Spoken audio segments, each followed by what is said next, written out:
ታሪክና እንትጅምር ኣብ ደቡብ ኣሜሪካ እትርከብ ቺሊ ዝተባሃለት ንእሽቶ ሃገር እንትኾን ፓርዶ ዝተባሃለ ቤተክርስትያን ምኻድ ዝፍቱን ጽኑዕ ሃይማኖተኛ ሰብ ተርእየና። ፓርዶ ኣብ ናይ ቀደም ህይወቱ ኣሎ ዝተባሃለ ቀታሊ ሰብ እኳ እንተነበረ ድሕሪ ብዙሓት ዓመታት ግን ታሪክ ተቐይሩ ብዙሕ ግዜ ዘሕልፎ ቤተክርስትያን መጽኡ ብምጽላይን ኮፍ ኢሉ ብምሕሳብን ምዃኑ ንሪኦ። ሓደ መዓልቲ ፓርዶ ኣብቲ ከባቢ ቤተክርስትያን ዝርከብ ሓደ ሰብ ናብታ ቤተክርስትያን ብምምጻእ ሰብ ከም ዘይረኣዮ ምስ ኣጻረየ ሓደ ቦርሳ ሓቢኡ እንትቕምጥ ፓርዶ ኣብ ቀረባ ርሕቐት ኮይኑ ይሪኦ። ፓርዶ ናይቲ ሰብኣይ ተግባር ዘጠራጥር ኮይኑ ስለ ዝረኣዩ ነቲ ሰብኣይ ብድሕሪት ኮይኑ እንዳተኸታተሎ ሓቢርዎ ምኻድ ይጅምር። ፓርዶ ድማ ነቲ ሰብኣይ እንዳተኸታተሎ እንዳሃለወ እቲ ሰብኣይ ኣብ ሓደ ገምገም ባሕሪ ምስ በጽሐ 4 መናእሰይ ከቢቦሞ ነቲ ገንዘብ ዝሓዘ ቦርሳ ኣበይ ከም ዝሓብኦ ንክነግሮም ነቲ ሰብኣይ ካርምዎም ከሳቒይዎን ይጅምሩ። እቲ ሰብኣይ ግን ስለንታይ ይዛረቡ ከም ዘለው ከም ዘይፈለጠ ብምንጋሩ ምኽንያት 4 መናእሰይ ንእሽተይ ድሕሪ ምስቃዮም ኣብ መጨረሻ ድማ ተስፋ ቆሪጾም ነቲ ሰብኣይ ገዲፎሞ ይኸዱ። ኣብዚ ሰዓት ፓርዶ ናብቲ ዝተሃረመ ሰብኣይ ብምኻድ ሓገዝ እንትገብረሉ እቲ ሰብኣይ ንፓርዶ ኣመስጊኑ ሽሙ ኣጉስቲን ከም ዝበሃል ይነግሮ። ካብኡ ድማ ኣጉስቲን ንፓርዶ ናብ ዓርኩ ንከብፅሖ ይልምኖ እሞ ፓርዶ ድማ ኣጉስቲን እንዳመረሖ ናብ ዓርኩ ገዛ ይወስዶ። ንእሽተይ ምስ ተጓዓዙ ፓርዶን ኣጉስቲንን ናብ አንቶኒያ ዝተባሃለት ናይ ኣጉስቲን ዓርኩ ገዛ ይበጽሑ። አንቶኒያ ኣጉስቲን ከቢድ ጉድኣት በፂሕዎ ኣብ እትሪኤሉ ሰዓት ኣብ ገዛ ዝነበረ ወዳ ናብ ሓፍታ ከይዱ ኣብኡ ንኽጸንሕ ምስ ኣዘዘቶ ንሳ ድማ ንዝተጎድአ ዓርካ ኣጉስቲን ሓገዝ ምግባር ትጅምር። ፓርዶ ድማ ንኣጉስቲን እቶም 4 መናእሰይ ንምንታይ ከም ዘትክዖም ተሓቶ ኣጉስቲን ድማ 4ኦም ንሓደ ማፍያ ከም ዝሰርሑ ነጊሩ ኣብ ዝተፈላለየ እዋን ዝተፈላለየ ነገር ብምድላይ ስርሑ ንከይሰርሕ እንዳገበርዎ ከም ዝኾኑ ንፓርዶ ይነግሮ። ፓርዶ ድማ ነዚ ምስ ሰምዐ ናብ ገዝኡ ተመሊሱ ጸሎቱ ገይሩ ምስ ወደአ 6 ሽጉጥ ዝሓዘ ሪቮልቨር ጥይት ምስ መልኦ ነቲ ሪቮልቨር ኣሽከርኪሩ ናብ ርእሱ ብምዕላም ነቲ ቃታን ትስሕቦ እታ ጥይት ከይተተኮሰት ትተርፍ። ፓርዶ ድማ ኣብ ናይ ቀደም ህይወቱ ሕማቕ ሰብ ዝነበረ እንትኾን ሕጂ ግን እቲ ናይ ቀደም ህይወቱ ከም ዘጣዓሶ ንሪኦ። ሕጂ ድማ ፓርዶ ፈጣሪ ብህይወት ክነብር ድዩ ኣይነብርን ዝፈልጦ ነቲ ሪቮልቨር እንዳሽከርከረ ነቲ ቃታ ምስሓብ ከም ዝኾነን እቲ ዓረር ድማ ተተኩሳ እንተደኣ ዘይቀቲላቶ ፈጣሪ ተወሳኺ ዕድመ ከም ዝሃቦ ኣሚን ህይወቱ ከም ዝቐጽል ንርዳእ። ንጽባሒቱ ፓርዶ ናብ እቲ ገምገም ባሕሪ ብምኻድ ነቶም ትማሊ ንኣጉስቲን ዘሳቀይዎ ዝነበሩ ሰባት ከይዲ ይበኣሶም። ኣጉስቲን ድማ ኣብቲ ሰዓት ዓዲ ሰላም ኢሉ ናብቲ ገምገም ባሕሪ እንተመጸ እኳ እንተኾነ ግን ፓርዶ ምስ 4 ሰባት እንዳተባኣሰ ብምርኣዩ ነቲ ኩነት ተሓቢኡ ምክትታል ይጅምር። ፓርዶ ነቶም ማፍያታት ብዝገርም ፍጥነትን ብቕዓትን እንዳተገልበጠ ን4 ካርሞም ይጅምር። ዋላው ካብ ዝበዝሒ ተበለጽዎ ፓርዶ ግን ነዚ ከይሕሰቦ ን4 ሃሪሙ የውድቖም እሞ ኩሉ ንብረቶም ብምሓዝ ወሲዱ ነታ ቤተክርስትያን መገልገል ንክኾን ይህባ።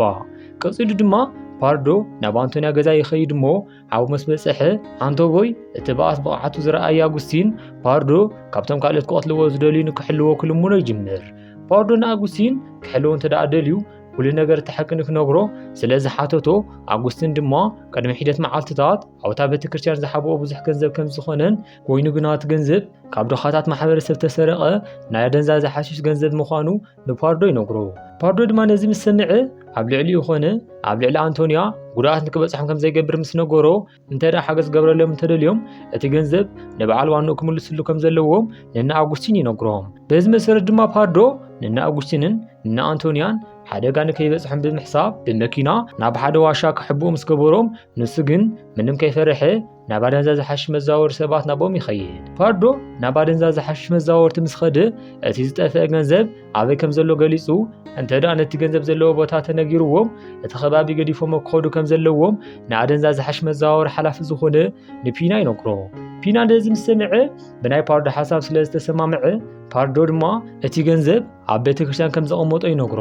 ፒና ድማ እቲ ገንዘብ ዘለዎ ቦታ ምስ ፈለጠ ግዜ ከየጥፍአ ምስ ካልኦት ኣባላት ብምዃን ናብቲ ዝተባሃለ ቤተክርስትያን ከይዱ እቲ ገንዘብ ተደልዮ እኳ እቲ ገንዘብ ኣሎ ኣብ ዝተባሃለ ቦታ ከይረኸቦ ይቐሪ። በዚ ድማ ዝሓረቐ ፒና ናብ ፓርዶ ዝሕልዎ ዘለዉ ሰባት ብምድዋል ንፓርዶ ብጥይት ሃሪሞም ንክቐትልዎ ትእዛዝ የመሓላልፍ። ፓርዶ ድማ ክቐትልዎ ምዃኑ ምስ ተረድአ ቀልጢፉ ነቶም መሳርሒ ዝሓዙ ሰባት ሓደ ብሓደ ምስ ቀጥቀጦም ቀፂሉ ድማ ዝሓዝዎ መሳርሒ ብምቕባል ክቐትልዎ ዝፈተኑ ንኹሎም ይቐትሎም። ድሕሪ ሰዓታት ድማ ማፍያ ፒና ናብ ገዝኡ እንትምለስ መሳርሒት ኩሎም ሞይቶም ብምርኣዩ ኣዝዩ ይድንግጽ። ፒና ግዜ ከየጥፍእ ናብ ናቱ ሓላፊ ዝኾነ ሴፍ ብምኻድ ፓርዶ ዝተባሃለ ሰብ ገንዘባው ከም ዝወሰዶን ነቲ ገንዘብ ንከምልሱን ትፍትኑ ዘጋጠሞም ፀገም ኩሉን ስቲቭ ይነግሮ። ፓርዶ ድማ ቀትልዎ ዝፈተኑ ኩሎም ስቆተሎም ናብ አውጉስቲንን አንቶኒያን ዘለዎ ዋሻ እንትኸይድ ክልቲኦም ሓቢሮም ነቲ ኣብ ቦርሳ ዝተቐመጠ ገንዘብ እንዳቆፀርዎ ይረኽቦም። ፓርዶ አውጉስቲን አንቶኒያን ነቲ ገንዘብ ካብ ዝተሓበ ከም ዝወሰድዎ ይርዳእ እሞ ኣዝዩ ብምሕራቕ ነቲ ገንዘብ ዝሓዘ ቦርሳ ይሕድጎ። አውጉስቲን ድማ ነቲ ገንዘብ ካብ ፒና ዝወሰዶ ንናይ አንቶኒያ ወዳ መሐከም ዝውዕል ምዃኑ ምስ ነገሮ እንተደኣ ናይ አንቶኒያ ወዳ መሐከም ዘይረኺቡ ብህይወት ክፀንሕ ከም ዘይኽእል ንፓርዶ ይነግሮ። ፓርዶ ግን ናይ አንቶኒያን አውጉስቲን ልመና ሸለል ብምባል ነቲ ገንዘብ ናብ በዓል ዋንኡ ንምምላስ መኪኑ ብምልዓል ውዕዙ ምግባር ይጅምር። እንተኾነ ግን ፓርዶ ብዙሕ ከይረሓቐ መኪኑ ዶ ብምባል ንእሽተይ እንዳሓሰበ ምስ ፀንሐ ብዝገበሮ ነገር ስለ ዝተጣዓሰ መኪኑ ብምዛር ናብ እቲ ዋሻ ብምምላስ እቲ ገንዘብ ንና አንቶኒያ ይመልሰሎም። ካብ ሕጂ ንድሓር ፓርዶ ኣብቲ ሰፈር ዘለዉ ኣደንዛዥ ሓሽሽ መዛወርቲ ብምክትታል እቲ ሓሽሽ ናበይ ከም ዝወሰድዎን ኣበይ ከም ዘምረትዎን ምክትታል ይጅምር። ሓደ መዓልቲ ድማ ፓርዶ ኣብ ዝከታተሎም ሰዓት ሓሽሽ ዘምርትሉ ፋብሪካ ይረኽቦሞ። ነቲ ኩነታት እንዳሰለየ ፀኒሑ ናብ ገዙ ምኻድ እንትጅምር እቶም ናይ ሓሽሽ መምረቲ ሓለውቲ ሰባት ፓርዶ ይከታተሎም ከም ዘሎ ስለ ዝተረድኡ ኣብ ልዕሊ መኪኑ እንዳሃለወ ተኽሲ ይኸፍትሉ። ፓርዶ ካብቲ ኩሉ ተኽሲ ምስ ኣምለጠ ካብቶም ተኮስቲ ምስ ሓደ ተራኺቡ ግጥም የካይዱ። ፓርዶ ምስቲ ማፍያ ንነዊሕ ሰዓት እንዳተባእሰ ተፀንሐ እኳ ኣብ መጨረሻ ግን ፓርዶ ፍሉይ ሜላ ተጠቂሙ ነቲ ማፍያ ሃሪሙ ፌንት ክወድቕ ብምግባር ይስዕሮ። ድሕሪ እቲ ባእሲ ድማ ፓርዶ ዕረፍቲ ብምግባር ናብቲ ዋሻ ተመሊሱ እንዳሃለወ አንቶኒያ ናብኡ ብምምፃእ ነቲ ገንዘብ ንወዳ መሐከሚ ስለ ዝሃባ ብኢዳ እንዳሓዘት ተመስግኖ። ካብኡ ድማ ፓርዶ ብትውስታ ናብ ድሕሪት ይኸይድ እሞ ቅድሚ ዓመታት ንሱን ሰበይቱን ዝነበሮም ኣሰቃቂ ኩነታት ብምዝካር ናብ ዓይኑ ይመፆ። ቅድሚ ነዊሕ ዓመታት ፓርዶን ጥንስቲ ሰበይቱን ኣብታ ከተማ ውሽጢ ኣሎ ዝተባሃለ ናይ ማፍያ ሓላፊ ዝኾነ ኣላክራን ኣጉት ምስ ወሰዶም ኣላክራን ኣብ ቅድሚ ፓርዶ ንሰበይቱ እንዳሰቃየሉ ንሪኦ። ድሕሪ ብዙሕ ናይ ስቃይ ሰዓታት ድማ ኣላክራን ንፓርዶ ሽጉጥ ብምሃብ ንሰበይቱ ተኩሲ ብምቕታል ሰቃያ ንከብቅዕ ክገብር ተዘይኮይኑ ግን እንዳተሰቃየ ተሰቂሉ ንክርኢ ካብ ሓልዩ ንክመርፅ መማረፂ ይህቦ። ፓርዶ ድማ ናይ ሰበይቱ ስቃይ ክርኢ ስለ ዘይደለየ ካብ ዝነበረ ተሰቃይ ንገላገላ ክብል ተኩሲ ምስ ቀተላ ፓርዶ ግን ካብ ናይ ኣላክራን ዕገታ ከም ዘምለጠ ንሪኦ።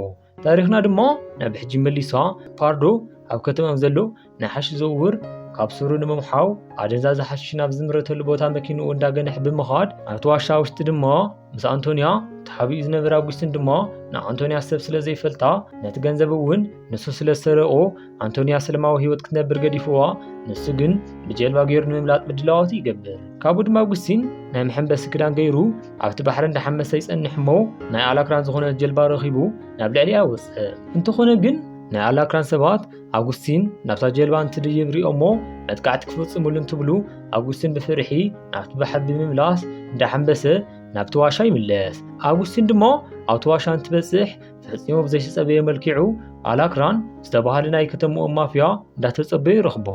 ፓርዶ ድማ ኣብቲ ናይ መደምዘዝ ሓሽሽ ዝምረተሉ ቦታ ምስ በጽሐ ሽጉጥ ብምውፃእ ነቶም ናይ ሓሽሽ መምረቲ ፋብሪካ ዝሕልው ዝነበሩ ሰባት ጥይቱ እንዳዝነበሎም ንክረግፉ ይገብሮም። ፓርዶ ድማ ጥይት እንትውድእ ብዘለዎ ናይ ምባእ ስያብ ተጠቂሙ ኣብ ቅድሚኡ ንዝረኽቦም ጽላእት ምስ ቀተሎም ናይ መደምዘዝ ሓሽሽ መምረቲ ወይ ድማ ዋና መዘዋወሪ ዝኾነ ናብ ስቲቭ ዝተባሃለ ሰብኣይ ይኸይድ። እንተኾነ ግን ፓርዶ ኣብ ናይ ስቲቭ ክፍሊ ምስ በጽሐ ስቲቭ ግንባሩ ተሃሪሙ ከም ዝተቐተለ ይርዳእ እሞ ፓርዶ ንስቲቭ መን ከም ዝቐተሎ ግራ ይኣትዎ። ሃንደበት ግን ኣላክራን ብድሕሪት ብምምፃእ ንፓርዶ ሃሪሙ ዓርሱ ንክስሕት ምስ ገበሩ ኣላክራን ንዓመታት ዝደልዮ ዝነበረ ጸላይኡ ሒዝዎ ይኸይድ። ታሪክና ደጊሞ ናብ ድሕሪት ተወስደና እሞ ፓርዶ ኣብ ናይ ቀደም ህይወቱ ቁፁር ቀታሊ ሰብ ኣብ ዝነበረሉ ሰዓት ምስ ኣላክራን መፋኸርቲ ዝነበሩ ናይ ማፍያታት ኣባላት ንፓርዶ ኣላክራን ንከውጉደሉ ብዝኣዘዝዎ መሰረት ፓርዶ ናብ ኣላክራን ከይዱ ናይ ምቕታል ፈተነ ተገበረሉ እኳ ኣላክራን ግን ቀሊል ሰብ ስለ ዘይነበረ ምስ ፓርዶ ናብ ባእሲ ኣትዮም ግጥሞም የካይዱ። ፓርዶን ኣላክራንን እንዳተባእሱ ምስ ፀንሑ ኣብ መጨረሻ ድማ ፓርዶ ዝወደቐ ሽጉጥ ብምልዓል ናብ ኣላክራን እንትትኩስ ፓርዶ ከይሓሰቡ ናይ 6 ዓመት ዝኾነ ናይ ኣላክራን ወዱ ኣብቲ ባእሲ ብምእታው ፓርዶ ኣብ ክንዲ ኣላክራን ነቲ ቆልዓ ይቐትለሉ። ኣላክራን ድማ ብዝገጠሞ ምኽንያት ምብካይ እንትጅምር ፓርዶ ድማ ደንጊጹ ካብቲ ከባቢ ሃዲሙ የምልጥ። ለካስ ኣላክራን ንፓርዶን ጥንስቲ ሰበይቱን ሒዙ ተሰቃዮም ዝነበረ ነዚ ቂም ዓይነን ምፍዳይ ከም ዝነበረ ንርዳእ። ታሪክና ድማ ደጊሞ ናብ ሕጂ ትመልሰና እሞ ፓርዶ ባዕሉ ካብ ዝሰሓተሉ እንትነግሕ ናይ ቀደም ጽላኢ ኣላክራንን ኣጉስቲንን ኣንቶንያን ይሪኦም። ኣላክራን ድማ ናይ ፓርዶ መንቃሕ ምስ ረኣየ ንዓመታት ይደልይዎ ከም ዝነበረ ምስ ገለጸሉ ሕጂ እውን ብዝፈቶም ሰባት ተጠቂሙ ስቃዩን ካብ ዘሕልም ምምጽኡ ንፓርዶ ይነግሮ። ካብኡ ድማ ኣላክራን ሓንቲ ሽጉጥ ንኣጉስቲን ምስ ሃቦ ፓርዶ እንዳረኣዮ ንባዕሉ ንከጥፊ ይእዝዞ። ኣጉስቲን ግን ናይ ኣላክራን ትእዛዝ ዕሽሽ ብምባል በቲ ሽጉጥ ንኣላክራን ንምቕታል እንትፍትን ኣላክራን ንኣጉስቲን ግንባሩ ሃሪሙ ይቐትሎ። ብምቕጻል ድማ ኣላክራን ንኣንቶንያ ሽጉጥ ካብ ኣጉስቲን ወሲዳ ንባዕላ ንክተጥፊ ኣዚዝዋ እንዳሃለወ ኣንቶንያ እውን ከም ኣጉስቲን ሽጉጣ ብምዛር ንኣላክራን ተጻውደሉ። ሃንደበት ድማ ፓርዶ ተገልቢጡ ናይ ኣላክራን ሽጉጥ ካብ ኢዱ ይሕድጎ እሞ ኣብ ክልቲኦም ከቢድ ግጥም ይጅመር። ፓርዶን ኣላክራንን ህልኻ ዘውድእ ግጥም እንዳካየዱ ምስ ጸንሑ ኣብ መጨረሻ ግን ፓርዶ ናይ ላዕለዋይ ኢድ ብምውሳድ ንኣላክራን ናብ መሬት ክዝረር ይገብሮ። ኣብ መጨረሻ ድማ ኣላክራን ፓርዶ ቀትለኒ ኢሉ እንትጽበ ፓርዶ ግን ንኣላክራን ምሕረት ከም ዝገበረሉ ምስ ነገሮ ናብ ዝሞተ ወዱ ዘለሉ ቦታ ምኻድ እንተደኣ ዘይደሊ ኮይኑ ነዚ ናይ ጥፋኣት መንገድን ሓሳቡን ደው ከብል ከም ዘለዎ ይነግሮ። ኣብ መጨረሻ ድማ ኣብ መሬት ዝወደቐ ኣላክራን ገዲፎ እሞ እንዳኸዱ እንዳረኣና ፊልምና ኣብዚ ትውዳእ።